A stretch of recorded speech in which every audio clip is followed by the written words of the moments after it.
Tout comme Rockefeller, Branham était un raciste. On connaît ses liens avec le Ku Klux Klan. Roy Davis, son premier pasteur qui le baptisa, appartenait à ce mouvement raciste et maçonnique. Et fait intéressant, Roy Davis affirma que 90% de ses membres sont des francs-maçons. Et William Branham faisait partie de cet entourage proche. Sans plus tarder, nous sommes en 1933. En 1933, nous sommes dans les journaux aux États-Unis, précisément à Jeffersonville. Et la carte que vous voyez devant vous, c'est une feuille, une partie de journal publicité que Roy E. Davis, le pasteur de William Branham, faisait chaque semaine. Il faisait des publicités dans les journaux. Et voilà le nom de l'église de Roy E. Davis. C'était appelé Église pentecôtiste baptiste. On écrit le nom du pasteur là-bas. C'était le pasteur Roy E. Davis. Vous voyez, ça c'était le pasteur de William Branham, Roy E. Davis. Et puis on écrit les écritures. C'est lui qui va lire la Bible. C'est ancien. Elder veut dire en anglais ancien. Elder G.O.D. Ark. Un nom très important à ne pas oublier. Elder G.O. ça veut dire George D. Ark. Et le deuxième ancien, on vous montre là, nous sommes en 1933. W.M. Branham, ça veut dire ancien. Elder ancien William Branham, qui était en charge de musique de la chorale dans l'église de qui? De Roy E. Davis. C'est-à-dire Roy E. Davis était son pasteur et Roy E. Davis était aussi le pasteur de l'ancien George D. Ark. William Branham et George D. Ark étaient des anciens établis dans l'église pentecôtiste baptiste de Roy E. Davis. Alors, qui était Roy E. Davis et qu'est-ce que Roy E. Davis enseignait? Avant que nous puissions continuer au point où nous allons commencer à partager et découvrir la profondeur des gens qui entouraient William Branham, nous voulons d'abord parler de son pasteur. C'est lui qui a enfanté Branham spirituellement dans le ministère. Quel message il prêchait et qui il était? Roy E. Davis. Et qu'est-ce qu'il a communiqué à son église, aussi à William Branham. Et après là, nous allons partager ensemble les évidences que nous avons devant nous et nous allons analyser la nature des liens qu'avait William Branham avec ses autres pasteurs internationaux qui l'entouraient. Là, c'est Roy Davis. Et il était le deuxième degré. En deuxième degré, le commandant en second donc, du Ku Klux Klan sous William Joseph Simon. Et il est devenu plus tard le sorcier impérial national, c'est-à-dire chef des chevaliers originaux du Ku Klux Klan. Et il a travaillé en étroite collaboration avec Simon et a été le co-auteur de la constitution et de la statue et des rituels du Ku Klux Klan en 1921. Là, nous avons Royce Davis. Dans une phase que vous ne l'avez jamais connue, dans une phase dont on ne vous a jamais parlé, mais nous allons parler de lui, de sa relation avec le Ku Klux Klan, et voir effectivement la relation qu'avait aussi William Branham avec cette organisation suprématiste blanche. Et selon plusieurs journaux de l'époque, Royce Davis était un porte-parole officiel du Ku Klux Klan. Il était un porte-parole officiel du Ku Klux Klan. Et la preuve en est, voici par exemple une lettre rédigée le 28 mai 1959 qu'il adressa à un des membres du Ku Klux Klan d'un autre groupe. Et voilà la lettre là. Voilà, là vous pouvez voir la lettre. Il adresse cette lettre à George Edward, qui était un avocat. Et qu'est-ce qu'on constate? Dès que vous voyez la lettre affichée, qu'est-ce qu'on constate? Royce Davis s'identifia lui-même. Comment est-ce qu'il signe? Il s'identifie lui-même comme étant le grand dragon impérial des chevaliers de l'origine nationale du Ku Klux Klan. Et voilà, l'image est là. La lettre est là, écrite par Royce Davis, le 28 mai 1959. Qu'est-ce que Royce Davis, cet homme, ce grand magicien, ce grand dragon impérial de chevalier de l'origine nationale des Ku Klux Klan, que va-t-il dire à propos de William Branham? Royce Davis va s'exprimer en octobre 1950 dans le magazine The Voice of Healing. Il va s'exprimer à propos de William Branham. Et qu'est-ce qu'il va nous dire? Il va dire ce qui suit. Lisons le texte. Il dit: tout d'abord, je suis le pasteur qui a reçu Frère Branham dans la première assemblée pentecôtiste qu'il ait jamais fréquentée. Je l'ai baptisé et ai été son pasteur pendant près de 2 ans. J'ai aussi prêché son serment d'ordination et signé son certificat d'ordination. Et je l'ai entendu prêcher son premier serment. J'ai été le premier homme sur cette terre qui ait jamais vu Billy oindre et prier pour une personne malade. Je sens que je peux écrire plus intimement au sujet de Billy Branham que n'importe quel autre pasteur en vie. Étant donné qu'il a également reçu son baptême du Saint-Esprit dans mon humble demeure à Jeffersonville en Indiana, Après cette expérience, nous avons été très copains et nous nous sommes aimés l'un l'autre grandement. Beaucoup de conversations intimes ont eu lieu entre nous pendant ces jours concernant les choses les plus profondes du Saint-Esprit. Royce Davis, voilà, ça c'est Royce Davis qui vient de nous faire cette déclaration au sujet de William Branham. Il reconnaît comme étant le parrain de William Branham, c'est lui qui a converti. William Branham a fréquenté son église, qu'il appelle l'Assemblée pentecôtiste, la toute première que Branham a fréquentée, c'était une assemblée pentecôtiste. Ça, c'est dit par Royce Davis, qui va déjà à l'encontre de ce que nous disait William Branham, que c'était une église missionnaire baptiste. Mais Royce Davis dit que c'était une assemblée pentecôtiste, et c'est l'exacte vérité.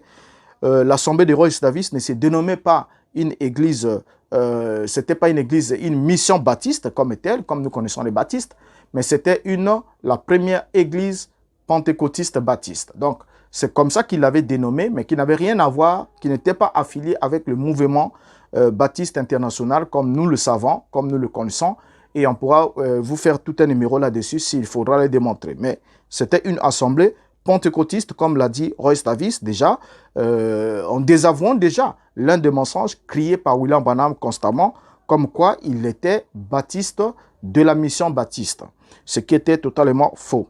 Avoir un principe dans la vie. Quand une personne vous ment une fois, vous devez savoir que cette personne vous mentira 10 fois. Quand une personne vous ment une fois, cette personne aura toujours l'envie ou l'habitude de vous mentir encore. Pourquoi est-ce que William Branham va refuser qu'il ne vient pas d'une église pentecôtiste pendant que toutes les évidences sont là et jusqu'aujourd'hui il n'y a pas une évidence qui peut prouver que Branham vient d'une église baptiste. Par contre, toutes les évidences, et Roy Davis lui-même n'a jamais réfuté cela, même dans les années 1950, 55, Roy Davis continue à réaffirmer qu'il est le pasteur de l'église pentecôtiste baptiste. Mais pourquoi William Branham va renier cela? Pourquoi est-ce que Branham va préférer mentir et dire qu'il n'a jamais été pentecôtiste?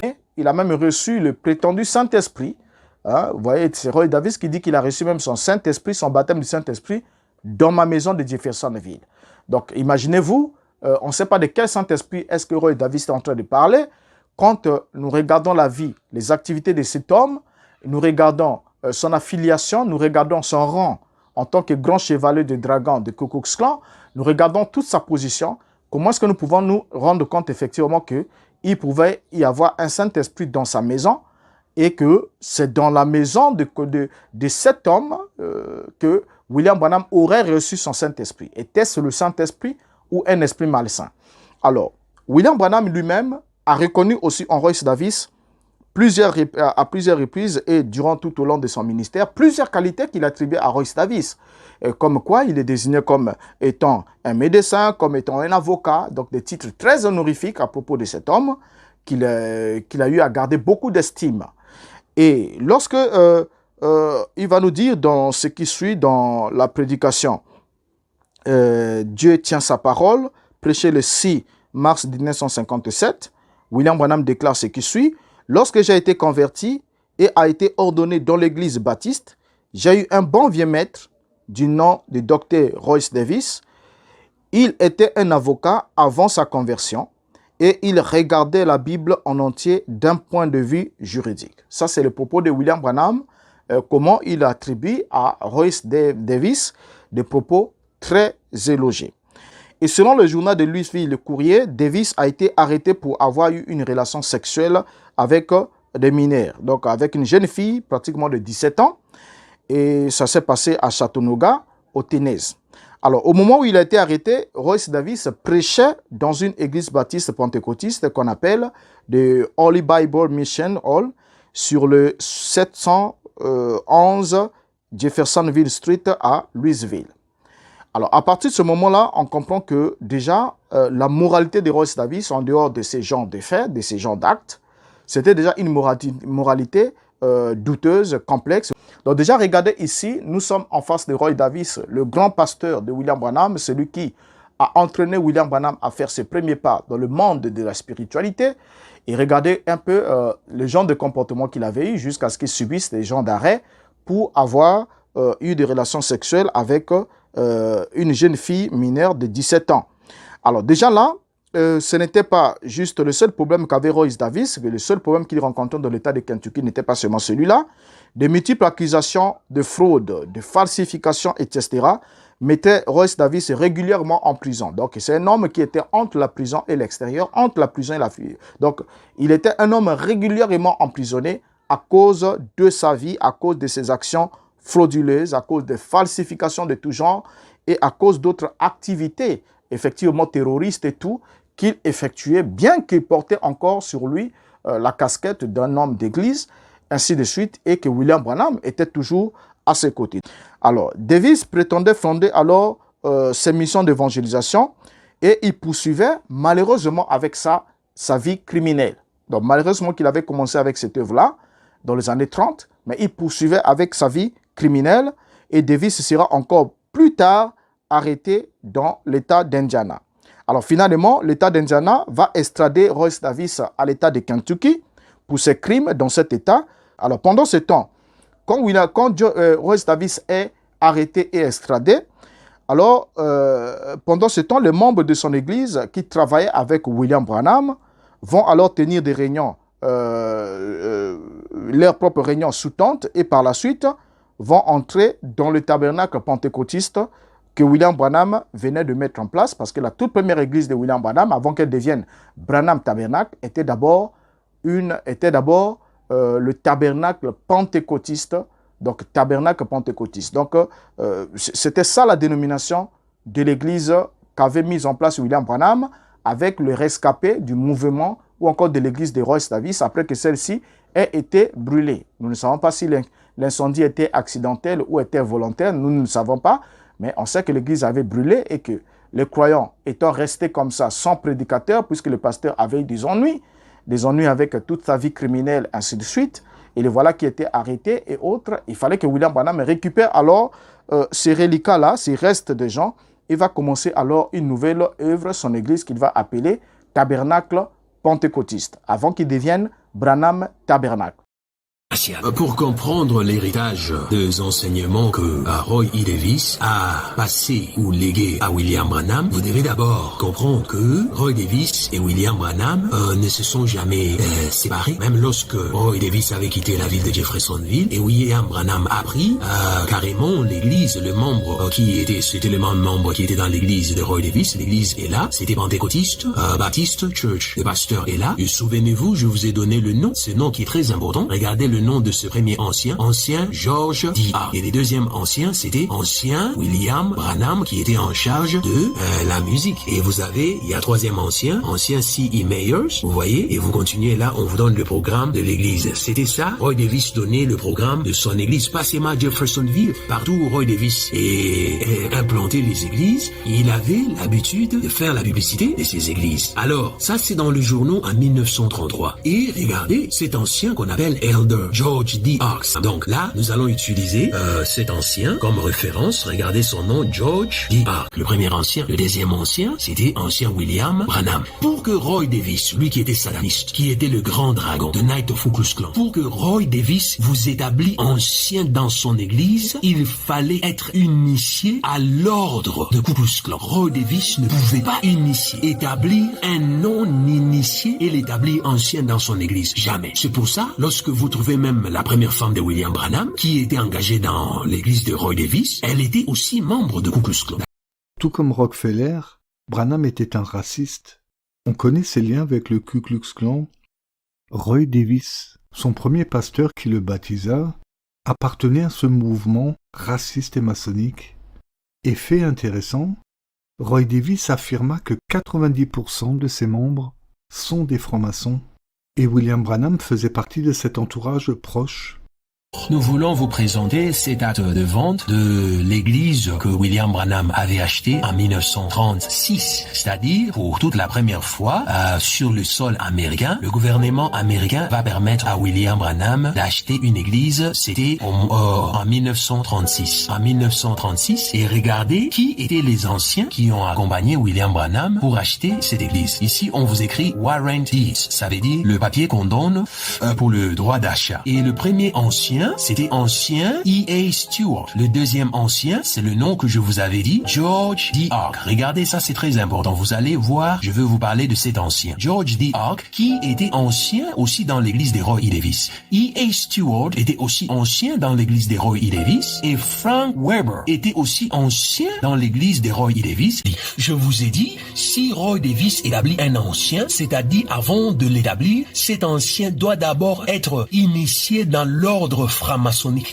Avec Roy Davis, il ne peut pas vous ordonner pasteur ou ancien si vous n'êtes pas initié. Mais cette fois-ci, Roy Davis a déjà fui la ville à cause de ses crimes. Nous sommes en 1936 et ici, ces trois anciens sont en train de travailler comme des trustees, c'est-à-dire les anciens le plus proches de qui? Regardez le nom, on vous dit Billy Branham. Billy Branham, c'est William Branham et son église s'appelait comment en 1936? Pentecostal Tabernacle, c'est-à-dire tabernacle pentecôtiste. Son église ne s'appelait pas tabernacle de Branham, non. En 1936 jusqu'en 1944, l'église de William Branham s'appelait tabernacle pentecôtiste. Et c'est le même ancien E.A. Stewart, George D. Ark, Frank Webner, qui étaient les anciens dans l'église de Roy E. Davis, qui sont devenus aussi anciens dans l'église de William Branham. Vous voyez là, on vous écrit, nous sommes où? À Jeffersonville. Et c'est en 1936. En 1936.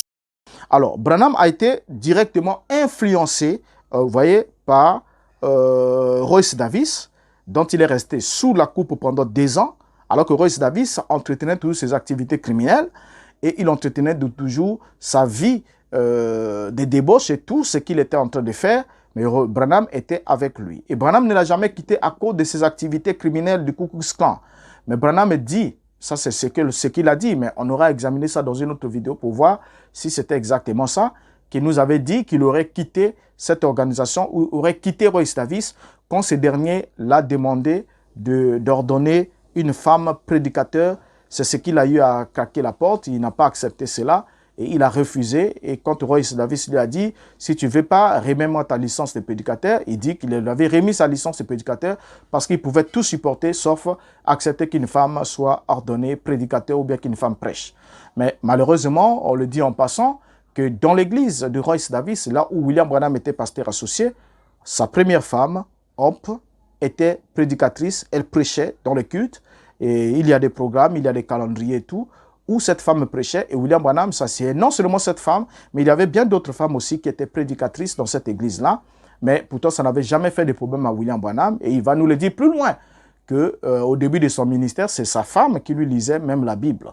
Parce que sa femme était déjà prédicatrice, elle était déjà dans le ministère avant lui. Regardez là, le nom que vous voyez là, c'est le nom de la première femme de William Branham, celle qu'on appelait Hope Brumbach. C'est elle la maman de Billy Paul. On vous dit, le pasteur c'est Roy E. Davis, l'église c'est First Pentecostal Baptist Church, et on vous dit Hope Brumbach will lead the devotional meeting. On vous dit que Hope Brumbach, la femme, la première femme de William Branham, la maman de Billy Paul, c'est elle qui va ouvrir le service d'ouverture. La maman de Billy Paul, c'est elle qui va ouvrir le service d'ouverture. C'est elle qui va ouvrir le service d'ouverture. Vous voyez, dans l'autre publicité, nous avions vu que William Branham était ancien. Voilà, et vous voyez aussi le nom de l'autre ancien, E.A. Mayer, et vous continuez, c'était le programme de l'église. Alors, aujourd'hui, Branham ne peut pas s'échapper aux évidences. Et beaucoup des branhamistes n'aiment pas faire des recherches, comme ils n'aiment pas la vérité, et ils se laissent être sous l'emprise de Branham, et ils les placent exactement là où ils veulent les placer.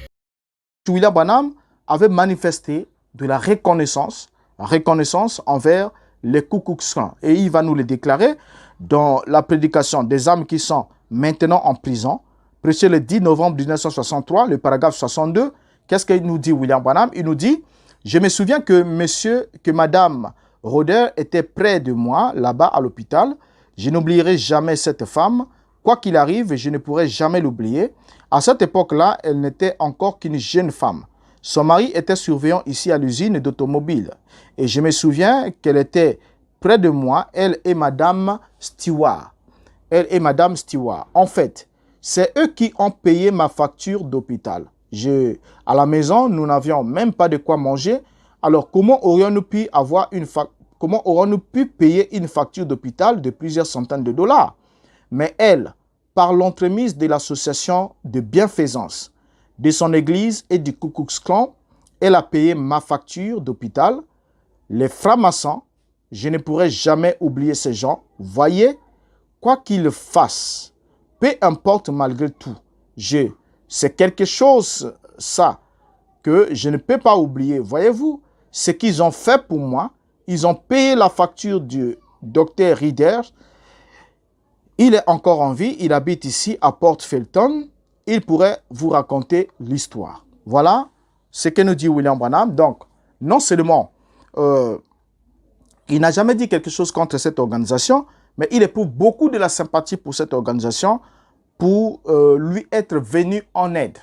Donc, pour lui être venu en aide et pour lui, il dit, mais elle, par l'entremise de l'association de bienfaisance de son église et du Ku Klux Klan, elle a payé ma facture d'hôpital des francs-maçons. Alors, les Ku Klux Klan, comment est-ce qu'ils pouvaient-ils payer la facture de l'hôpital de William Branham s'ils n'avaient aucune affinité avec ces derniers? Maintenant, souvenons-nous ensemble avec vous que l'idéologie du Ku Klux Klan, c'est d'établir la suprématie de la race blanche sur toutes les autres races. Alors, remarquez ensemble avec moi des passages, quand on lit ces passages, ces textes, ou encore cette citation de William Branham, on se rend compte que William Branham établit un pont entre le Ku Klux Klan et les francs-maçons. Parce qu'il parle des Ku Klux Klan et il nous dit clairement, en un seul mot, il dit quoi qu'il fasse, peu importe malgré tout. Donc, malgré quoi qu'il fasse. Donc, quels que soient les agissements des Ku Klux Klan, quel que soit ce qu'ils ont eu à faire aux États-Unis, quels que soient tous les désastres, les meurtres, les attentats, tout ce qu'ils ont eu à faire contre les innocents, William Branham dit quoi qu'il fasse. Donc, quoi qu'il fasse, ils avaient toujours sa reconnaissance, ils avaient toujours sa bénédiction et ils ne pourraient jamais se prononcer ni dire un mot contre cette organisation, contre ce qu'ils étaient en train de perpétrer aux États-Unis, alors qu'il était là censé être prophète qui devait crier sur le vice, sur le mal, sur le péché, sur toute forme de vice qu'il y avait dans la nation pour prêcher la parole de Christ qui rendait tout le monde égal au bénéfice de la rédemption. Le pasteur de William Branham. Nous allons vous amener aux États-Unis. Nous sommes dans les informations à New York en 1900. Vous voyez la date là. Exactement. C'est en 1963. C'est juste après l'assassinat du président John Kennedy. John Kennedy venait d'être assassiné. Et là, le FBI va commencer des investigations. Ils vont attraper ce jeune homme que vous voyez, qu'on appelait Lee Harvey Oswald. Il sera arrêté. Et puis, 2 jours après, Oswald va être tué par Jack Ruby pour cacher les informations parce que les FBI faisait des investigations pour savoir qui avait tué le président John Kennedy. Et vous voyez là dans le journal, on vous dit que le FBI est très mécontent de la mort de Oswald. Juste 2 jours après avoir été arrêté, il a été tué pour que les informations, les évidences soient effacées. Ce que nous savons, ce que le FBI et les Américains savaient, est que le président John Kennedy a été assassiné par le Ku Klux Klan. Le Ku Klux Klan, c'est ce groupe qui s'opposait à l'intégration raciale aux États-Unis et qui combattait toute tentative de chercher à amener le noir à vivre sur la même marge, la même ligne que le blanc. Lorsque le président John Kennedy devait poser sa candidature en 1960, il a promis à tous les Américains qu'une fois élu, il va amener l'intégration raciale, c'est-à-dire il va permettre aux noirs de vivre aussi dans la même société que le blanc et de bénéficier aussi de tous les avantages qu'avait le blanc. Et ce message-là n'était pas apprécié du tout par le Ku Klux Klan et il s'était décidé de le combattre et de combattre aussi Martin Luther King. Et lorsque vous partez dans le document des FBI qui était publié, vous voyez la date et ils ont commencé à faire leurs investigations pour essayer de retracer les personnes qui étaient responsables de la mort du président John Kennedy. Et à ce point-là, les agents des FBI vont directement aussi identifier que le Ku Klux Klan que vous voyez là, les Knights of the Ku Klux Klan, c'est la sommation de 2 sociétés secrètes qui ils étaient à la base de cet incident qui s'était passé. Et parmi le nom qui figurait sur la liste que le FBI a recherché, il y a le nom principal qui était le nom de Roy E. Davis, qui est le pasteur de William Branham. Et cet homme qui était un Ku Klux Klan de haut niveau, on l'appelait le Imperial Wizard, c'est-à-dire le sorcier impérial, le grand sorcier. Il était connu nationalement aux États-Unis comme un grand sorcier, un Ku Klux Klan de haut niveau. On l'appelait le grand dragon, c'est le pasteur de William Branham. Oui, regardez, on vous dit quoi? On vous dit en février 1958, on vous donne ici le nom nom de Dallas, Texas, approximately 100 persons were present, including persons from Sherman, Arlington, Texas, and forth. On vous dit, il y avait au moins 100 personnes dans cette réunion. Regardez qu'est-ce qui s'est passé. On vous parle des gens qui ont participé. Ici, on vous écrit révérend. Regardez là où je souligne, on vous écrit révérend. Révérend qui? Regardez le nom là. Là où je souligne, là où je trace, on dit révérend R.E. Davis. R.E. Davis veut dire Roy E. Davis. C'est lui, le pasteur de William Branham.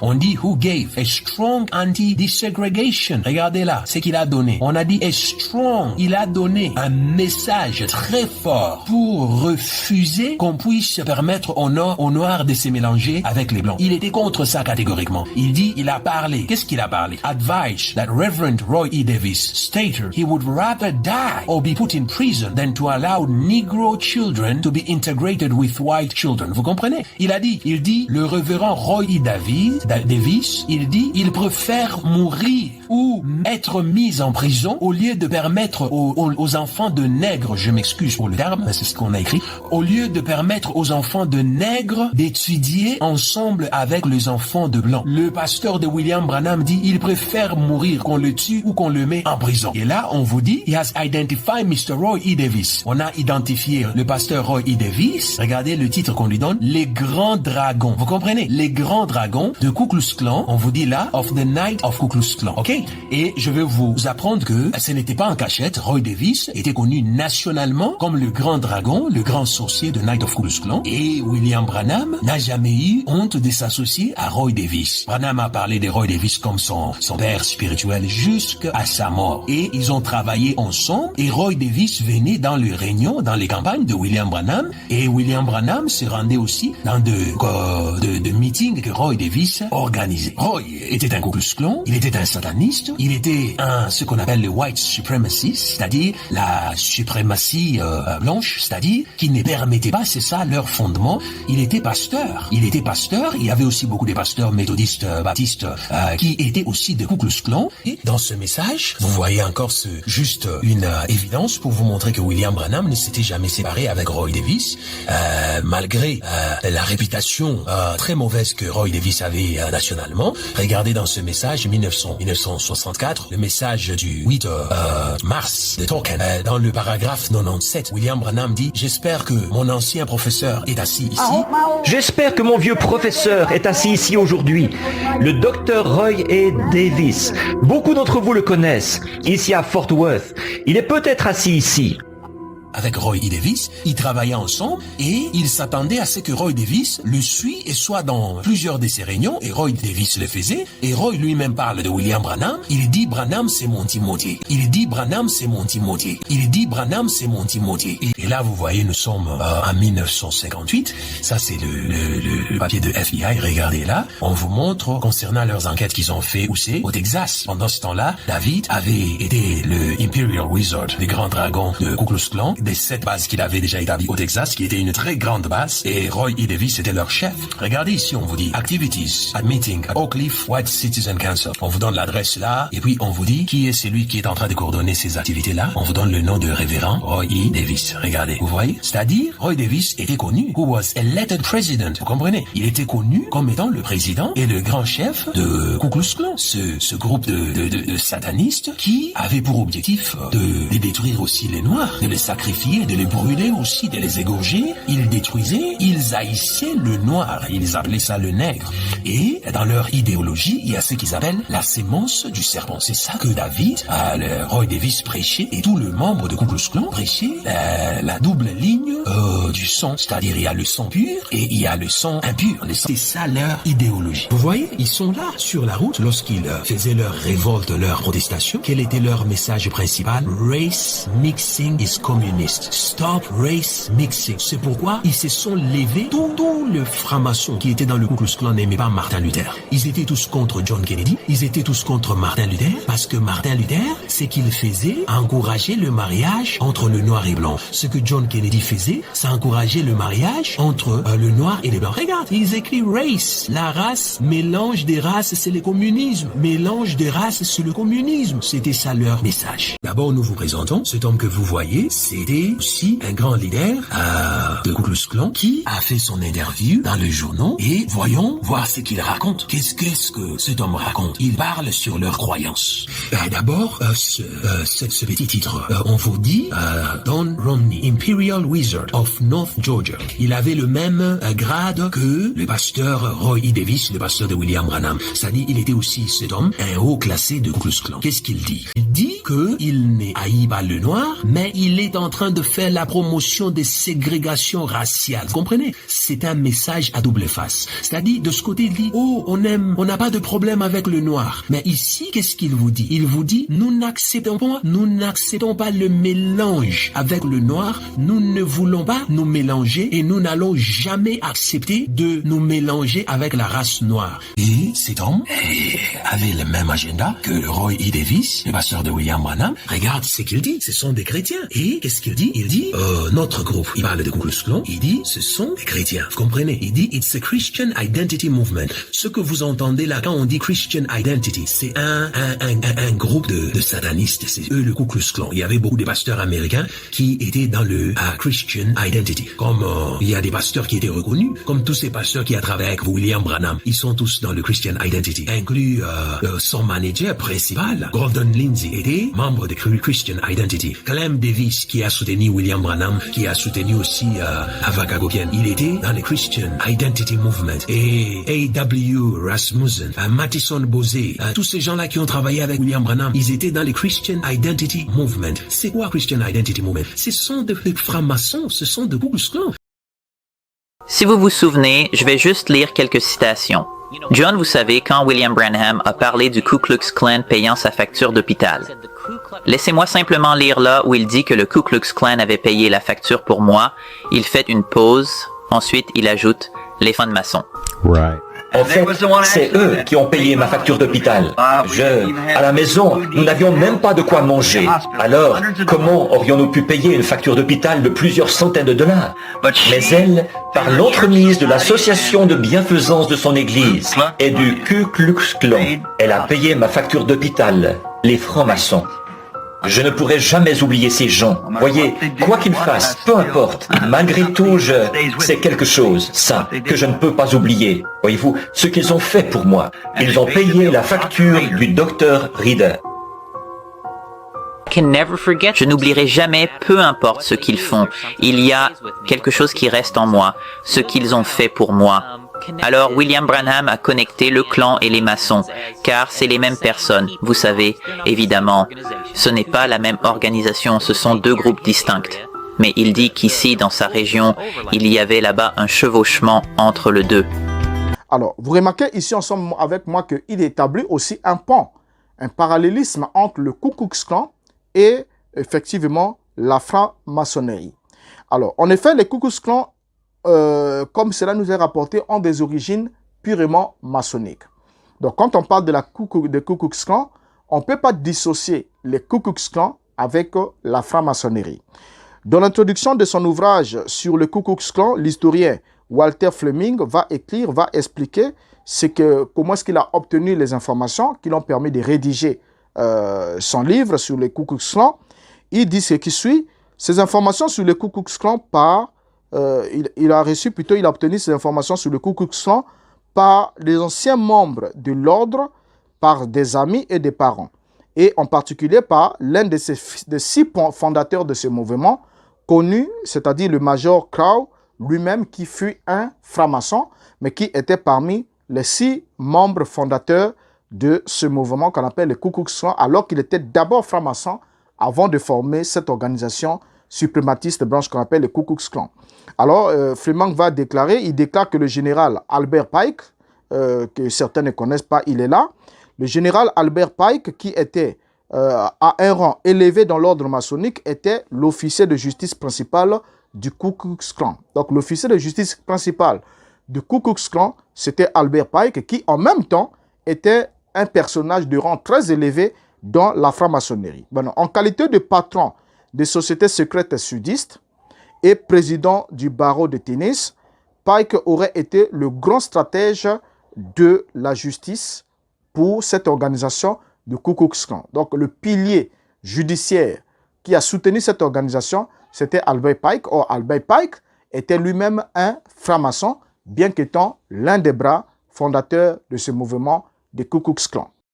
Nous voulons vous présenter cet acte de vente de l'église que William Branham avait acheté en 1936. C'est-à-dire, pour toute la première fois, sur le sol américain, le gouvernement américain va permettre à William Branham d'acheter une église. C'était en 1936. En 1936, et regardez qui étaient les anciens qui ont accompagné William Branham pour acheter cette église. Ici, on vous écrit Warrant Deeds. Ça veut dire le papier qu'on donne pour le droit d'achat. Et le premier ancien, c'était ancien E.A. Stewart. Le deuxième ancien, c'est le nom que je vous avais dit, George D. Ark. Regardez, ça c'est très important. Vous allez voir, je veux vous parler de cet ancien. George D. Ark, qui était ancien aussi dans l'église des Roy E. Davis. E.A. Stewart était aussi ancien dans l'église des Roy E. Davis. Et Frank Weber était aussi ancien dans l'église des Roy E. Davis.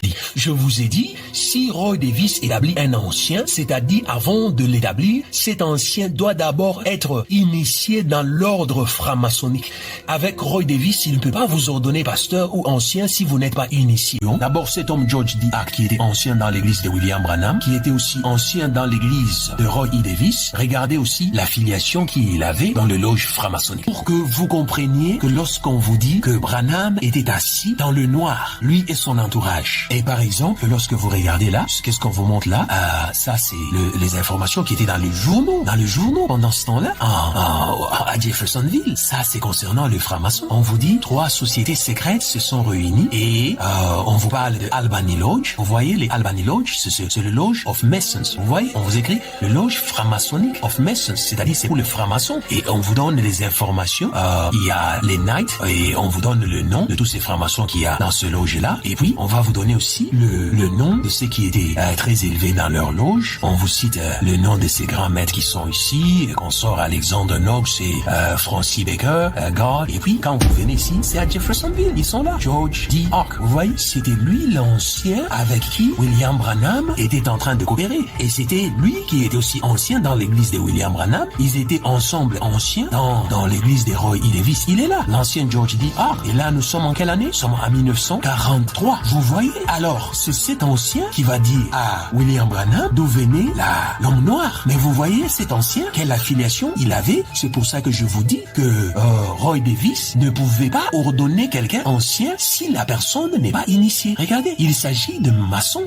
Et je vais vous montrer un autre exemple. Et ici, vous avez encore George D. Ark dans les informations, dans le journal. En tant que franc-maçon, il était aussi délégué, il était haut classé. On l'a envoyé aussi à Indianapolis pour aller représenter aussi le loge de New Albany. Regardez ici, as a delegate, qui est délégué des autres francs-maçons qu'on avait envoyés. Regardez son nom, George D. Ark. George D. Ark. Il est allé où? Odd Fellows Grand Lodge at Indianapolis. Vous comprenez? Ils étaient ancrés dans ça. C'est pourquoi William Branham ne pouvait pas prêcher comme Jésus a prêché. Il ne pouvait pas prêcher comme les apôtres. William Branham devait apporter un message qui contredit le message des apôtres. Parce que dès sa base, sa genèse était déjà une genèse qui était trempée dans la franc-maçonnerie. Il était entouré de Ku Klux Klan. Il était le fils spirituel de Roy E. Davis. Et par exemple là, regardez, concernant cette église qu'on appelait Philadelphie, regardez qui était devenu le pasteur de cette église. Regardez, ce sont ces grands noms des gens qui ont travaillé avec William Branham. On vous dit révérend Joseph Mattison Bosé. Et avec qui Bosé travaillait, qui étaient les pasteurs de cette église. Avant que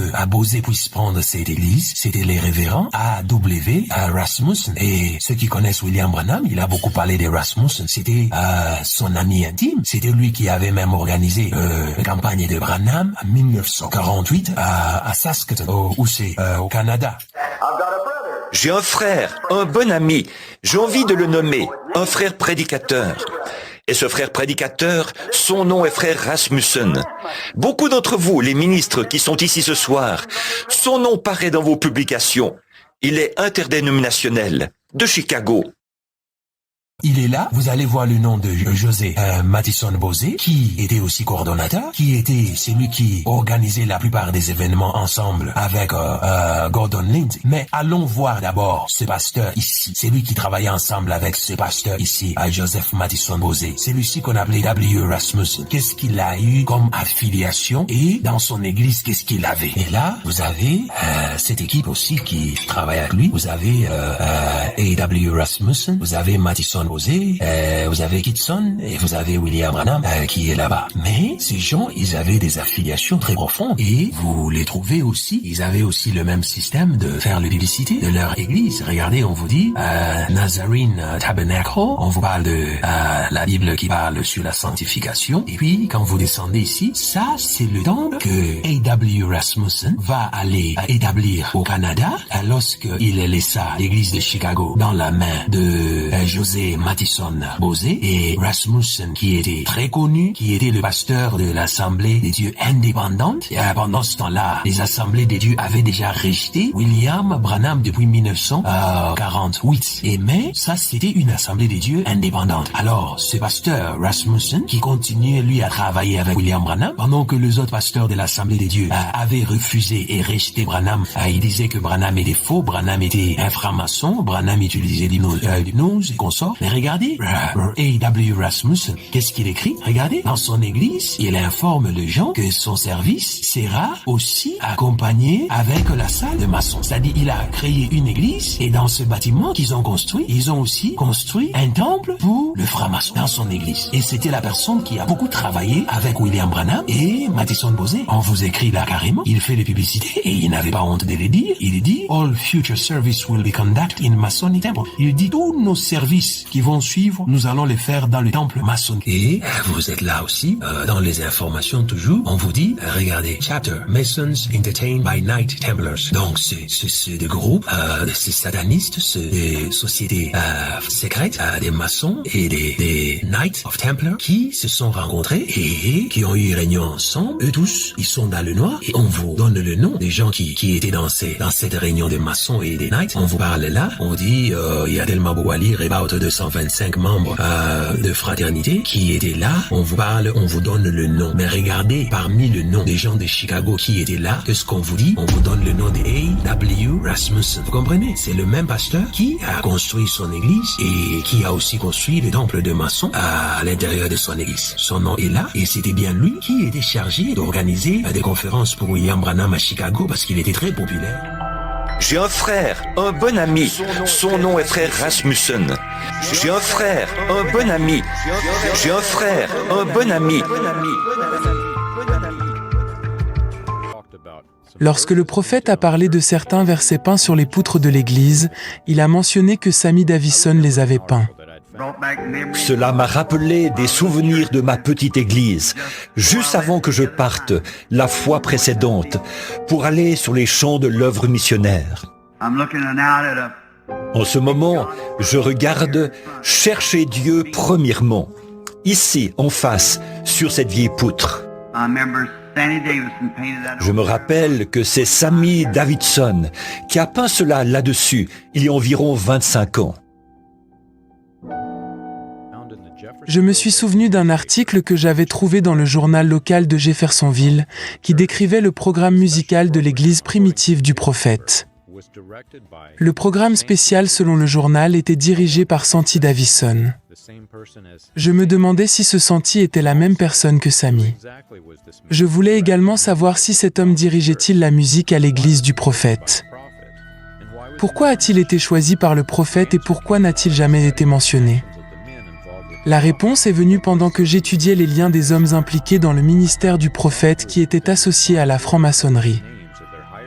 L'ordre maçonnique a publié les noms de ses membres les plus élevés, une pratique qui semble inhabituelle aujourd'hui. La franc-maçonnerie est connue pour ses pratiques secrètes et l'absence de liste publique de ses membres. Étonnamment, ce n'était pas le cas dans les années 1930. Santi Davison, le responsable du service de musique du prophète, était un membre éminent de l'ordre maçonnique indépendant des Odd Fellows. Selon la certitude rapportée par les journaux, Santi Davison a dirigé les services d'adoration au tabernacle pentecôtiste de Billy Branham. Dans les récits rapportés par le prophète relatant l'histoire de sa toute première église, il a mentionné qu'il utilisait temporairement la salle des francs-maçons pour organiser ses cultes. Donc, en 1933, alors que nous faisions nos réunions ici au temple des francs-maçons, là où il y a l'église de Christ aujourd'hui, un matin d'avril, bénissent les propriétaires de ce temple Shriner. Nous sommes très reconnaissants pour eux. Ils nous ont permis de l'avoir pour t'adorer. Et je prie, ô Dieu, que chaque concierge, chaque homme et chaque membre de Shriner soit sauvé à la fin de son pèlerinage. Accorde-le, Père. Puisse-t-il être rempli de ton esprit. Je te prie de l'accorder. Ils ont été très gentils envers nous en nous permettant d'avoir leur bâtiment à travers le monde, lors de nos voyages. Merci, frère. Bonsoir, mes amis. Je suis très heureux d'être de retour ce soir ici dans l'auditoire Shriner, association philanthropique, franc-maçonnique NDT, pour notre 5e soirée de service, au nom de notre adorable Seigneur Jésus-Christ, à qui reviennent toute la louange et la gloire au siècle des siècles et dans les âges sans fin. Déjà, l'endroit où il se tenait, pendant qu'il est en train de faire ses sermons, c'est dans un temple maçonnique. Et il est en train de demander à son Dieu, à lui Branham, de bénir cet endroit où il se trouvait. Alors que nous savons comment les temples maçonniques sont construits. Nous voulons remercier les Shriners, n'est-ce pas l'auditorium Shriners? Les Shriners, ils ont été gentils envers moi partout où je suis allé. Si je faisais une tente en un mauvais temps, ils ouvriraient leurs portes et diraient « Venez ». Finalement, je suis l'unique de ma famille, chez mon père ou du côté de ma mère, ou aussi du côté de ma femme qui soit liée aux francs-maçons, les Shriners, les temples ou quelque chose dans leurs organisations. Et puisse Dieu les bénir, c'est ma prière, qu'il en soit pour chacun. Finalement, je suis l'unique de ma famille, chez mon père ou du côté de ma mère, ou aussi du côté de ma femme qui soit liée aux francs-maçons, les Shriners, les temples ou quelque chose dans leurs organisations. Et puisse Dieu les bénir, c'est ma prière, qu'il en soit pour chacun. Finalement, je suis l'unique de ma famille, chez mon père ou du côté de ma mère, ou aussi du côté de ma femme qui soit liée aux francs-maçons, les Shriners, les temples ou quelque chose dans leurs organisations. Et puisse Dieu les bénir, c'est ma prière, qu'il en soit pour chacun. Finalement, je suis l'unique de ma famille, chez mon père ou du côté de ma mère, ou aussi du côté de ma femme qui soit liée aux francs-maçons, les Shriners, les temples ou quelque chose dans leurs organisations. Et puisse Dieu les bénir, c'est ma prière, qu'il en soit pour chacun.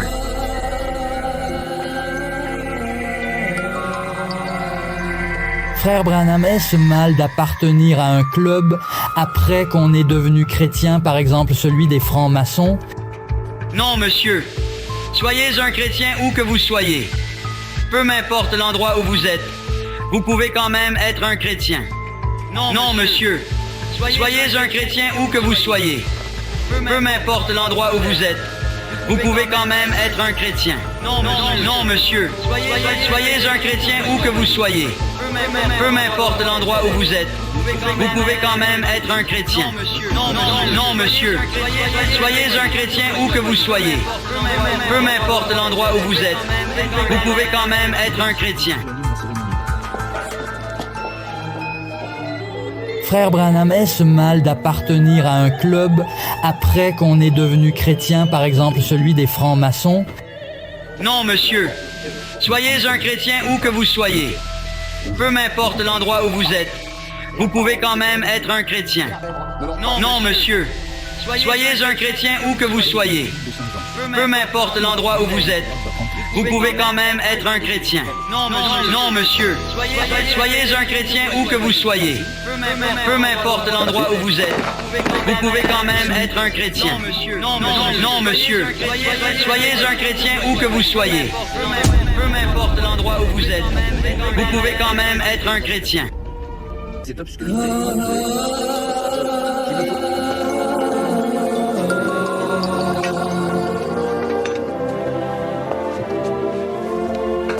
frères couvreurs et maîtres des cérémonies forment une porte.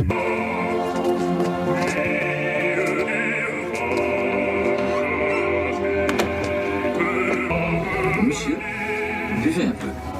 Buvez tout.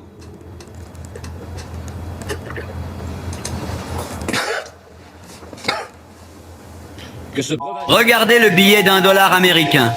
Sur un côté, le côté gauche, il y a le sceau américain. Un aigle avec des lances sur sa patte. Et sur l'autre côté, cela s'appelle le sceau des États-Unis.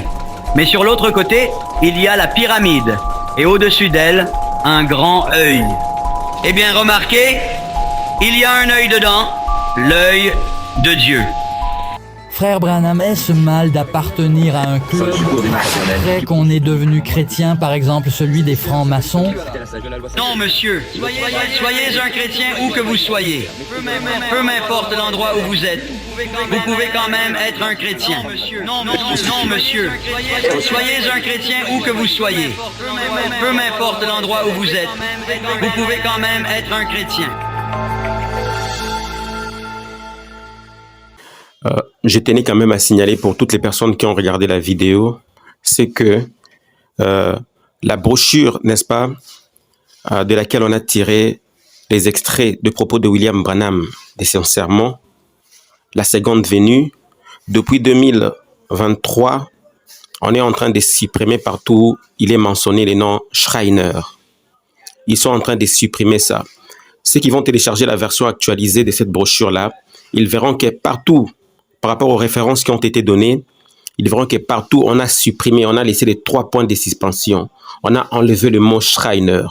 Pourquoi est-ce qu'ils ont enlevé ça? Parce qu'ils ont compris que beaucoup de gens ont maintenant les yeux grandement ouverts, n'est-ce pas, par rapport au message de Branham. Beaucoup se sont laissés avoir.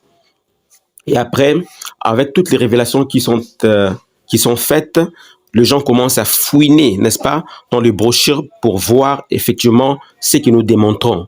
Et l'organisation de Branham, ceux qui s'occupent de son héritage en ce qui concerne sincèrement les brochures imprimées, ils ont aussi compris cela et ils sont en train d'enlever, n'est-ce pas, toutes les mentions suspectes.